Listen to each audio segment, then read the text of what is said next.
হয়ে যদি জোট করার সদিচ্ছা থাকে হোয়াটসঅ্যাপে একটা টেক্সট করে দিলে জোট হয় না।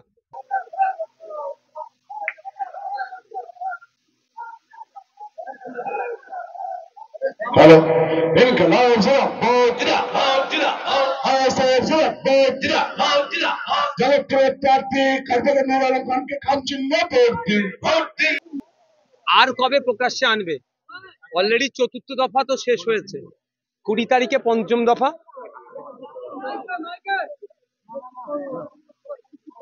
তার 25-এ মনে আছে, আর 1 তারিখে। আর কবে এ করবে? যদি এমন কোনো তথ্য থেকে থাকে মোহাম্মদ সেলিম সাহেবের কাছে, আর তাহলে সেটা জনমানুষে নিয়ে আসুক, প্রকাশ করে দিক। তবে একটা কথা বলি, এই আমাদেরকে এই ধরনের কথা বলে আমাদের আন্দোলনকে আটকাতে কেউ পারবে না। বরঞ্চ আলিমুদ্দিন স্ট্রিটে গিয়ে যেভাবে, যখন আমরা যাদবপুর সিটের কথা চেয়েছিলাম, যাদবপুরের ভৌগোলিক অবস্থানকে দেখিয়ে ওপার বাংলার মানুষের কথা বলে যেভাবে মন্তব্য করেছে আলিমুদ্দিন থেকে, সে কথা তাহলে যদি আমরা প্রেস কনফারেন্স করে বলি, মোহাম্মদ সেলিম সাহেবরা কিন্তু বুঝতে পারবেন। যখন আমরা এ সিটটা চেয়েছিলাম, বসিরহাট সিটটা চেয়েছিলাম 1952 সালের থেকে তথ্য তুলে যে কথা আমাদের বলেছিল, প্রার্থীর পরিচয় নিয়ে যে কথা বলেছিল, সে কথা যদি আমাদের যারা ছিল তাদেরকে দিয়ে যদি প্রেস কনফারেন্স করে বলায়, তাহলে কিন্তু মুখ লুকোবার জায়গা থাকবে না। তারপরেও বলছি, আমি এটা বলে হোয়াটসঅ্যাপে কি লেখা আছে সেটা প্রকাশ না করার বার্তা দিচ্ছি না। আমি চাই হোয়াটসঅ্যাপে কি আছে সেটাকে তিনি জনমানুষে আনুক। আর আমার হোয়াটসঅ্যাপ, আমার ফোন, আমি আমার অফিসিয়াল ফোন হোয়াটসঅ্যাপ কল আপনারা জানেন, সেটা অনেক সময় আপনারাও মিডিয়ার বন্ধুরা আমাকে ফোনে পান না, আমি কম ইউজ করি, ইউজ না একবারই প্রায় করি না। আমার যারা থাকে তারা দেখে করে। আর প্রচন্ড আননোন নাম্বার থেকে মেসেজ কল টল আসে, ফলে সব হোয়াটসঅ্যাপ চেক করা যায় না। হয়ে যদি জোট করার সদিচ্ছা থাকে হোয়াটসঅ্যাপে একটা টেক্সট করে দিলে জোট হয় না। দেশ গঠনের যেখানে প্রতিনিধিত্ব করতে যাব, সেখানে যেভাবে নওশাদ যখন সর্বপ্রথম আলিমুদ্দিনে গিয়েছিল, যেভাবে বারবার তাদের ডাকাতে তাদের জায়গা নির্দিষ্ট করে দিয়াতে আমি গিয়েছি বা আমাদের দল গিয়েছে, সেটা আমরা বুঝিয়ে দিয়েছি যে আমরা জোট করতে বদ্ধপরিকর। সর্বপ্রথম দায় কংগ্রেসের, দ্বিতীয় দায় আলিমুদ্দিন স্ট্রিটের। কারণ আলিমুদ্দিন স্ট্রিটের তাদের জোট শরিকদের কথা ভেবে জোটটা সে অর্থে করলো না। কারণ বসিরহাট সিটটাতে আমরা রিজিট ছিলাম যে বসিরহাট আমরা ছাড়বো না, কিন্তু আলিমুদ্দিন স্ট্রিট থেকে বারবার বলা হয়েছে বসিরহাট সিটটা সিপিআই এর, ওটা কোনো মতেই ছাড়া যাবে না। বারাসাতটা ফরওয়ার্ড ব্লকে সেটা ছাড়তে পারলেও বসিরহাটটা ছাড়া যাবে না। কারণ তারা সর্বভারতীয় স্তরে সিপিআইয়ের সাথে তাদের নাকি জোট আছে, হ্যাঁ আছে, অনেক কথা বলেছে।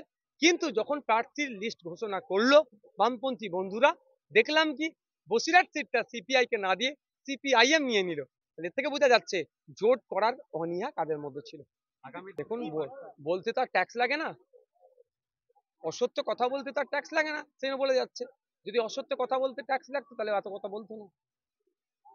আগামী দিনে কি জোট?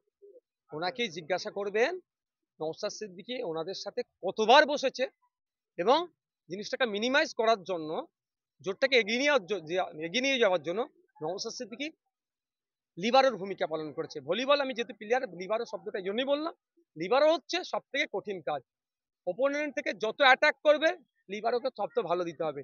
একটু ভুল বল খারাপ হলে সেটারের হাতে না গেলে সবাই মিলে খেঁচাখেচি করি আমরা, তো লিবারোর ভূমিকা পালন করেছি, তাও হয়নি।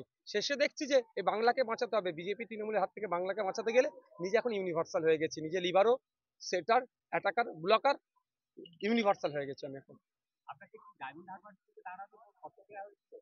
দেখুন, কে কে শর্ত দেবে, সেই শর্ত মেনে আমাকে দল তো চলে না। আমরা তো কোনো দলের শাখা সংগঠন নয়, বা কোনো ফ্রন্টের মধ্যে তো, এই লেফট ফ্রন্টের মধ্যে তো আইএসএফ নয়। আইএসএফ এর কোন প্রার্থী কোথায় দাঁড়াবে সেটা আইএসএফ এর রাজ্য কমিটি ডিসাইড করবে। আগামী দিনে কি জোটের বার্তা? যখন আমি তো এখনো বললাম, আজকেও স্টেজে বললাম, বিজেপি তৃণমূলের বিরুদ্ধে লড়াই করার জন্য সর্বোচ্চ আমরা রেডি আছি। তবে হ্যাঁ, আত্মসম্মান বিকিয়ে দিয়ে নয়। বিজেপির ভয় দেখিয়ে কেউ আমাদের সিট সংখ্যা কমিয়ে দেবে, তৃণমূলের ভয় দেখিয়ে কেউ সিট সংখ্যা কমিয়ে দেবে, ওই জোটে যেতে পারবো না। আত্মসম্মান বজায় রেখে কেউ যদি বন্ধুত্বের হাত বাড়ায়, অবিজেপি অতৃণমূল এবং বিজেপি তৃণমূলের বিরুদ্ধে লড়াই করার জন্য, অবিজেপি অতৃণমূল যারা হাত বাড়াবে বন্ধুত্বের, আর লড়াইটা হবে বিজেপি তৃণমূলের বিরুদ্ধে, আমরা প্রস্তুত আছি হাত বাড়ানোর জন্য। আচ্ছা, গতকাল যেটা দেখা গিয়েছে ভাঙড় 2 নম্বর ব্লকে ভোকালি 1 নম্বরে তৃণমূল নেতার বাড়িতে বোমাবাজির অভিযোগ, সেটা আইএসএফের বিরুদ্ধে। পাশাপাশি ভাঙড় 1 নম্বর ব্লকে জাগুন্ডাতেও তৃণমূল কর্মী সমর্থকরা মিটিং করে ছিল, তাদের উপর হামলার ঘটনা ঘটেছে, আইএসএফ এর বিরুদ্ধে কি বলবেন? দেখুন, ওখানে শওকত মোল্লা সাহেব ওখানে অবজারভার হওয়ার পর থেকেই ভাঙর উত্তাপ হয়েছে, ভাঙর উত্তাল করেছে। এখন শওকত মোল্লা সাহেবের পায়ের নিচে মাটি নাই। রাহুলগাছি অঞ্চলে কদিন আগে তারাই তাদের একটা বাড়িতে আগুন লাগিয়ে দিয়ে আমাদের কর্মীদের নামে মিথ্যা কেস দিতে চেয়েছিল। তদন্ত সাপেক্ষে তদন্ত করুক, যারা আগুন লেগেছে তারা শাস্তি পাক। কিন্তু এটা তো করে করে এই আগুন লাগিয়ে মিথ্যা কেস দিয়ে আমাদের মেন যারা সংগঠক তাদের নামে মামলা দিয়ে তাদেরকে অ্যারেস্ট করে ভোট বৈতরণী পার করার চেষ্টা করছে। ঠিক একইভাবে গতকালকে যেটা হয়েছে, আমরা বোমগুলির বিরুদ্ধে লড়াই, আমাদের নামে দোষ দিয়ে যাতে ওই বোমাবাজির এতে কি করবে, আমাদের ছেলেদের নামে মিথ্যা কেস দিয়ে অ্যারেস্ট করাবে। তবে প্রশাসনের কাছে আমি ভরসা করি এটাই, যে তদন্ত করুক, যে বা যারা যুক্ত তাদেরকে অ্যারেস্ট করুক। আমাদের গতকালকে আমাদের নেতৃত্বদের বাড়িতে খাপাড়াতে, ভাঙড়ের খাপাড়া, জাগলগাছিতে আমাদের নেতৃত্বের বাড়ি থেকে ভাঙচুর, বাইক ভাঙচুর থেকে শুরু করে দরজা ভাঙচুর, গালাগালি আমাদের কর্মীদেরকে আক্রমণ করেছে এই তৃণমূলের নেতৃত্বরা। ওনার সমস্ত কথা শুনেনি। যদি স্পেসিফিক বাংলার মা বোনদেরকে কাঙ্গাল বলে, তাহলে মিঠুন চক্রবর্তীকে জবাব আমি দিচ্ছি। আপনারা 10 বছরের কেন্দ্রের ক্ষমতায় আছে, বাংলার মা বোনেদের জন্য কি প্রজেক্ট নিয়েছেন, তাদের ডেভেলপমেন্টের জন্য কি নিয়েছেন, এটা আমি জানতে চাইছি। মিঠুন চক্রবর্তী মহাশয়ের কাছে অনুরোধ করব, আপনি কিন্তু বাংলারই একজন, বাংলা থেকে আপনার পরিচিতি লাভ করেছে, বাংলার মা বোনেরাই আপনাকে কিন্তু পরিচিতি লাভ ঘটাতে সহযোগিতা করেছে। বাংলার মা বোনেদের সম্পর্কে এই ধরনের কথা বললে বাংলার মা বোনেরা আপনাকে কিন্তু ছেড়ে কথা বলবে না, গণতান্ত্রিক প্রক্রিয়াতে জবাব দেবে। তাই আমি মা বোনেদের উদ্দেশ্যে বলবো, যারা বাংলার মা বোনেদেরকে কাঙ্গাল বলছেন আর যারা বাংলার মা বোনেদেরকে লক্ষ্মীর ভান্ডার দিয়ে ভোটকে তারা কুক্ষিগত করে রেখেছে, এই দুটো শক্তির বিরুদ্ধে ভোট দিন। মা বোনেদেরকে স্বাবলম্বী করতে হবে। আমরা চাই এই আনপ্রোডাক্টিভ নয়, মায়েদের হাতে মাস গেলে 5,000-7,000-এর কাজ পাক, তার ব্যবস্থা আমরা করে দেবো খামচিহ্নে ভোট দিয়ে আমাদেরকে জেতালে। এই ধরনের অভিযোগ অনেক আছে, সত্যতাটা আসল জিনিস। ব্যাপারটা হচ্ছে, পক্স তো আমরাও জানি, এটাও ধরনের এগুলোকে নিয়ে আমাদের ভাবা দরকার। যে অভিযোগ আনছে, অভিযোগের সত্যতাটাও নিয়ে ভাবতে হবে। যদি রাজ্যপালের বিরুদ্ধে যদি সত্যতা হয়ে থাকে চরম অন্যায়, আর অভিযোগটা যদি ভিত্তিহীন হয়, সেক্ষেত্রেও কিন্তু যারা অভিযোগ করছে তাদেরকে ভাবতে হবে।